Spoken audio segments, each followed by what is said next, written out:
Bonjour à tous, dans cette nouvelle vidéo on va corriger ensemble la deuxième partie de l'exercice sur les impédances complexes.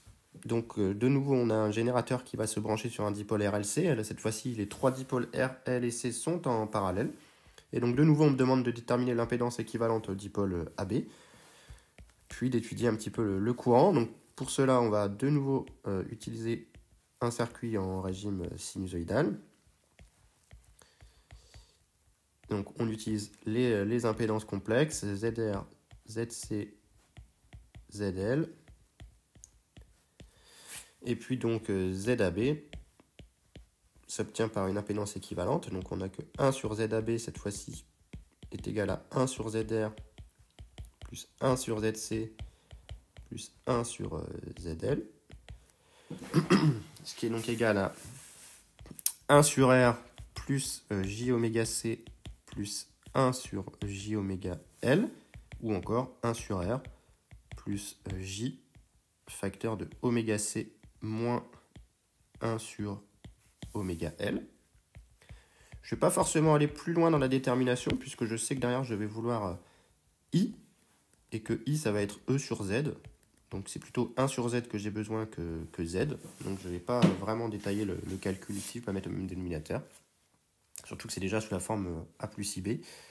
Donc ça c'est plutôt pratique. Et donc on branche aux bornes de ce dipôle une tension sinusoïdale, EM cos oméga T. Donc c'est exactement la même chose que dans la première partie. On se retrouve avec ZAB qui est ici, I qui rentre, et donc la tension aux bornes de ZAB qui est E bar.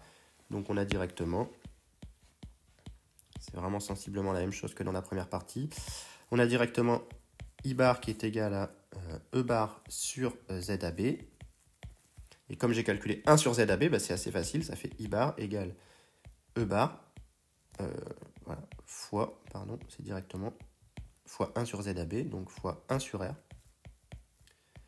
plus J, facteur de oméga C, moins 1 sur oméga L. Donc voilà ce qu'on obtient pour I comme valeur, pour l'intensité qui circule dans le circuit. Et donc ensuite, on va essayer de calculer l'amplitude complexe. Donc de nouveau, en utilisant les écritures complexes, on se retrouve avec grand I bar exponentielle J oméga T égale EM exponentielle J oméga T fois 1 sur R plus J facteur de oméga C moins 1 sur oméga L. Autrement dit, en éliminant les exponentielles temporelles, I bar égale EM fois 1 sur R plus J facteur de oméga C moins 1 sur oméga L. Donc voilà ce qu'on obtient comme I bar ici. Donc ensuite on veut l'amplitude réelle et la valeur efficace et le déphasage, donc c'est vraiment la même chose que dans la première partie. Donc on a que IM est égal au module de I bar, c'est donc égal à EM fois la racine carrée de 1 sur R au carré, du coup, plus oméga C moins 1 sur oméga L au carré. Et puis phi I qui est égal à l'argument de I bar, qui est donc égal à l'argument de EM plus l'argument de 1 sur R plus J oméga C moins 1 sur oméga L. Et donc là, on a une partie imaginaire, une partie réelle positive pour le deuxième complexe.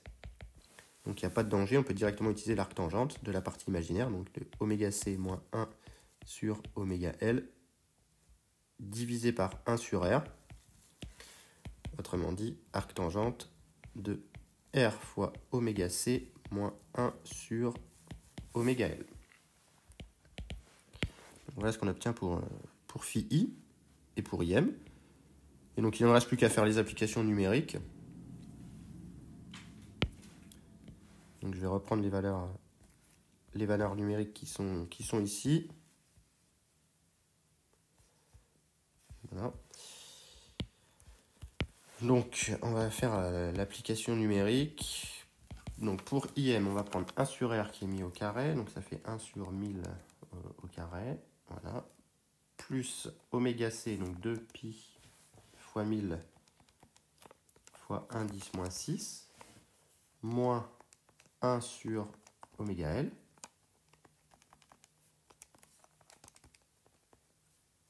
Le tout au carré.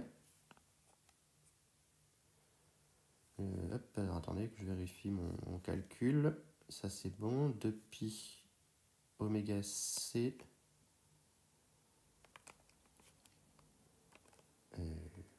Problème de signe. Alors attendez, je vais le refaire proprement. Oméga C moins 1 sur oméga L au carré. 2pi fois 1 10 moins 6. Moins 1 sur 2pi fois 1000. J'ai oublié de multiplier par la fréquence. 2pi fois 1000 fois 1 10 moins 6. Moins 1 sur 2pi fois 1000 fois 1 10 moins 3. Ça fait 1 ça. Ça je le mets au carré. Voilà. Plus 1 sur 1000 au carré.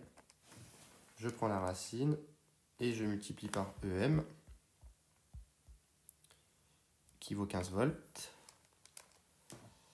Je tombe sur 2,3 ampères. Et donc I efficace qui est égal à IM sur racine de 2